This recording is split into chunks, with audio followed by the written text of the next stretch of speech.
Hello friends, नमस्कार दोस्तों। मैं अभी थोड़े दिन पहले पंजाब में था और जैसा आप लोगों को मालूम है कि अभी बीच में इंडिया पाकिस्तान की एक 4-5 दिन की एक वॉर भी हुई थी। तो उसका कुछ एक्सपीरियंस मैं आपके साथ शेयर करना चाहता हूँ, जो मैंने महसूस किया उस समय। मैं दुबई से आने के बाद मैं पंजाब आया था, दिल्ली आया, दिल्ली से मैं पंजाब आया। पंजाब से मैं कुछ दिन के लिए डलहौजी गया और जब मैं पंजाब में एंटर किया ही था, नेक्स्ट डे मालूम पड़ा कि पाकिस्तान ने रात को अटैक किया और उसके बाद फिर इंडिया ने रिप्लाई दिया। तो दोनों के बीच में वॉर शुरू हो गई। तो पहले ही दिन ब्लैकआउट हुआ था। पहले तो वो मॉक ड्रिल थी जिस दिन मैं पहुंचा था, और नेक्स्ट डे से वॉर शुरू हो गई तो ब्लैकआउट शुरू हो गया। अच्छा, हमें मालूम नहीं था कि भी वॉर शुरू हो जाएगी या वॉर होगी ही। और मैं पंजाब से डलहौजी चले गया 2-3 दिन के लिए। डलहौजी जाने का जो रास्ता है वो पठानकोट होकर के होता है। जालंधर से अगर आपको डलहौजी जाना है तो पठानकोट जाना पड़ेगा, पठानकोट से रास्ता डलहौजी जाता है। जब हम डलहौजी पहुंचे तो पहले दिन ही रात को ब्लैकआउट हो गया। 7 बजे अंधेरा होते ही सारी लाइटें आर्मी ने बंद करवा दी। उधर आर्मी का बेस भी ज़्यादा है और ये सब चलता रहा। बाकी सब आपको मालूम ही है। तो कुछ उसके एक्सपीरियंस है जो मैंने फील किया, मैं आप लोगों के साथ शेयर करना चाहता हूँ। पता नहीं आप लोगों के लिए काम की होगी कि नहीं होगी बातें। तो पहले तो मीडिया ने एक का चार, एक कहावत है ना, एक का चार बताना। मीडिया ने हर चीज़ को बहुत बड़ा चढ़ा के बताया।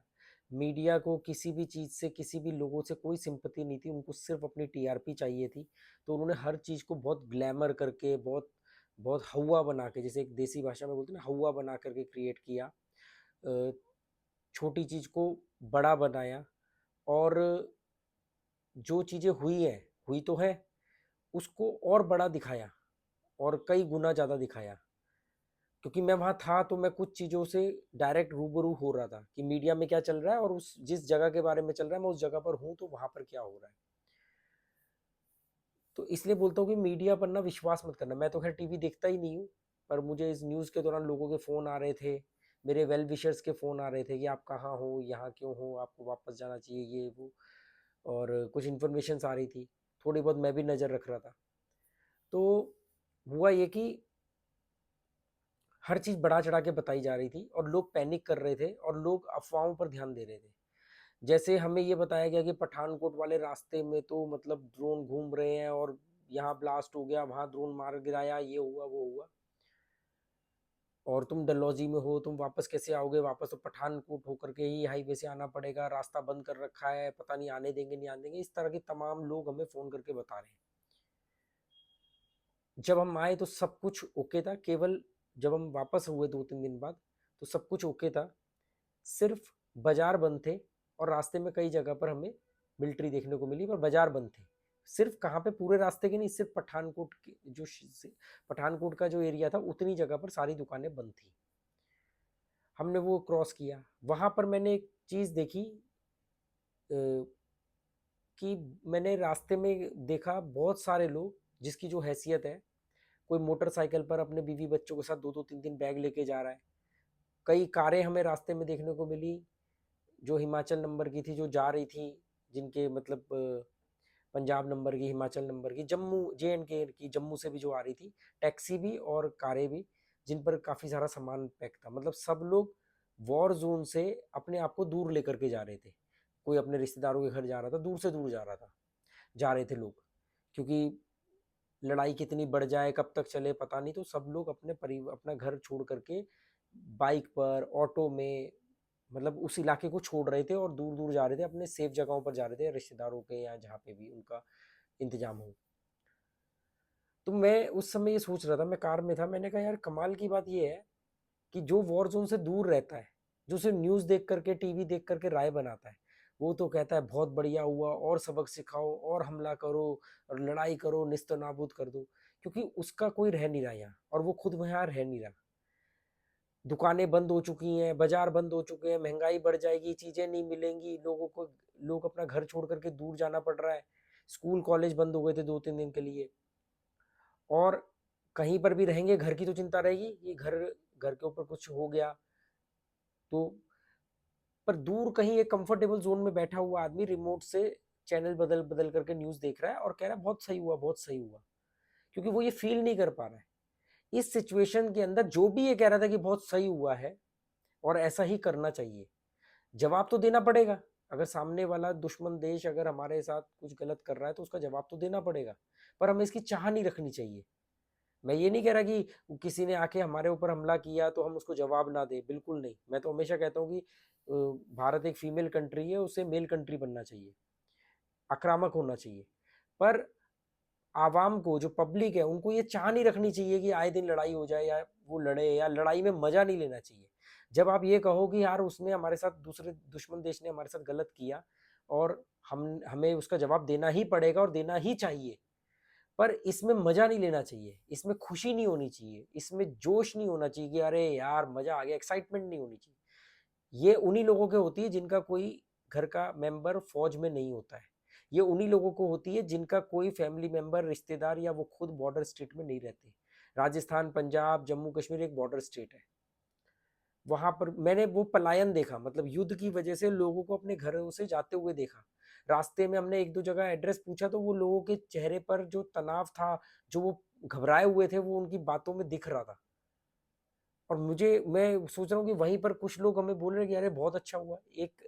हिमाचल में ही जब हमने एक टैक्सी करी, एक जगह से दूसरी जगह जाने के लिए, डलहौजी में, सुभाष चौक से हमें गांधी चौक जाना था, चढ़ाई थी, तो हमने टैक्सी की। तो वो टैक्सी ड्राइवर कह रहा बहुत अच्छा हुआ, एक बार तो सबक सिखाना बनता था, सबक सिखा दो। और बहुत, मतलब वो ये चाह रहा था कि ये लड़ाई चले और लंबी चले। उसकी नई टैक्सी थी, मतलब प्लास्टिक भी नहीं फटा था सीट कवर का। मैं सोच रहा हूँ कि आज पहला या दूसरा दिन है, इसलिए इसको जोश है।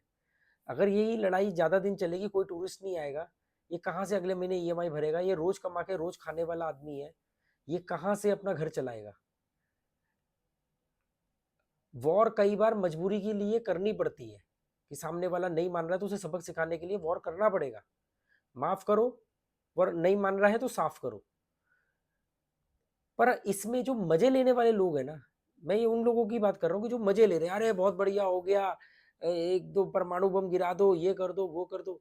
भारत ने इतनी समझदारी दिखाई है, केवल सैन्य ठिकानों को हम पर हमला किया, क्योंकि वहां पर भी हमारे जैसी पब्लिक ही रहती है। उनका भी कोई बच्चा आज पैदा हुआ होगा, उनका भी कोई बच्चा पहले दिन स्कूल गया होगा। पब्लिक किसी भी तरफ की हो, वो कभी नहीं चाहेगी लड़ाई हो, जो बॉर्डर स्टेट के आसपास रहते हैं।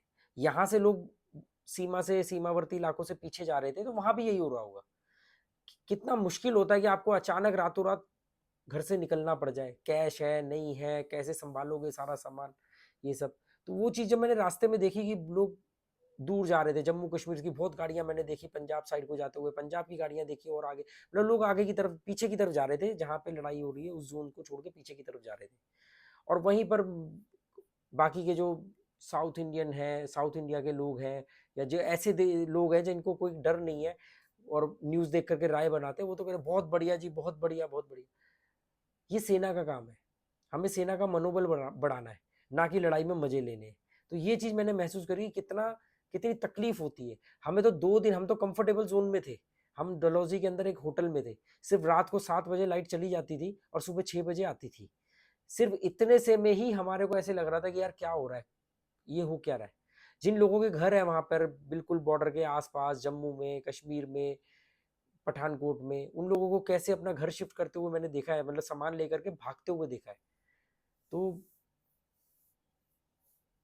जो बातें जितनी बातचीत से हल हो जाए, पर बाकी कई बार ऐसा होता है कि कोई नहीं मानता है, तो उसको ये करना पड़ता है। पर ये नहीं होना, मजे नहीं लेने चाहिए, मजे वाली सोच के मैं खिलाफ हूँ। और मीडिया तो इतना बदतमीज मीडिया है कि हम जब जलंधर पहुंचे, सारा बाजार खुला हुआ था, रात को 9-10 बजे तक पूरा बाजार खुला हुआ था। क्यों? क्योंकि 5 बजे सीज फायर हो गया था। 5 बजे सीज फायर हो गया था, सारा बाजार खुला हुआ था, हम लोग पूरा बाजार घूम करके आए। मैं कुछ सामान खरीदना था, हमने वो भी खरीदा। आ करके किसी ने न्यूज चैनल चलाया, उसमें आ रहा था कि कई जगहों के नाम के साथ जलंधर में ब्लैकआउट। मैं जलंधर में हूँ, मैं शॉपिंग करके आ रहा हूँ, सारा बाजार खुला हुआ है, नॉर्मल जिंदगी चल रही है, न्यूज में चल रहा है जलंधर में ब्लैकआउट। कई न्यूज ऐसी आई कि ड्रोन देखे गए, ये हुआ वो हुआ, बाद में सेना को आके खंडन करना पड़ा। तो मीडिया से अपनी राय मत बनाओ, अपनी रिसर्च करो, अच्छी चीज़ें देखो, ट्रस्टवर्थी जो सोर्स होती है वहाँ से चीज़ों को पता करो अगर पता करना है, और इतनी जल्दी राय मत बनाओ, भावनाओं में मत बहो, इमोशनल फूल मत बनो, क्योंकि आपका मज़ा किसी की ज़िंदगी खराब कर रहा है, किसी की सज़ा है। जब हम मज़े लेते हैं, लड़ाई होनी चाहिए, ये भी कर दो, वो भी कर दो, अभी और दिन चलनी चाहिए, जब हम इस तरह और सबक सिखाना चाहिए, जब हम बात करते हैं, वहीं पर बहुत लाखों लोग ऐसे होते हैं जिनके लिए एक-एक दिन बहुत मुश्किल होता है। जब युद्ध होते हैं तो महँगाई बढ़ती है, दुकानें बंद होती हैं, चीज़ों की किल्लत होती है, सड़कें बंद करनी पड़ती हैं, हाईवे जाम हो जाते हैं, बहुत सारी चीज़ें होती हैं। अपने कंफर्टेबल अपने एसी रूम में बैठ के रिमोट से चैनल चेंज करते हुए तो बोलना कुछ भी आसान है। और मीडिया को तो मैंने देखा कि मतलब क्या लेवल है मीडिया का, कि मतलब एक शहर जो बिल्कुल नॉर्मल जिंदगी जी रहा है क्योंकि सीज फायर हो गया, सब कुछ ओके है, कोई ब्लैकआउट नहीं, कोई कुछ नहीं, और न्यूज में वो चला के बाकी पूरे हिंदुस्तान को ये बता रहा है कि इस शहर में ब्लैकआउट है। चलो, ऐसे ही मुझे लगा कि मुझे अपनी राय रखनी चाहिए। मुझे मालूम बहुत सारे लोग नहीं सहमत होंगे, वही जो मीडिया देख करके राय बनाते हैं और जो बड़े कंफर्टेबल जोन में बैठ के कहते हैं, जिनकी दुकानें बंद नहीं हुई युद्ध की वजह से, जिन्हें घर छोड़ करके नहीं जाना पड़ा युद्ध की वजह से, जिनका कोई घर का मेंबर फौज में नहीं है, जो बॉर्डर पे नहीं है, जो खुद बॉर्डर स्टेट में नहीं रहते, वो कहेंगे, वो मेरी बात से सहमत नहीं होंगे, क्योंकि उन्हें तो मजे लेने हैं। पर उन्हें नहीं पता कि जब वो मजे लेते हैं तो एक दिन जिंदगी उनसे मजे लेगी। चलो, okay, goodbye, thank you.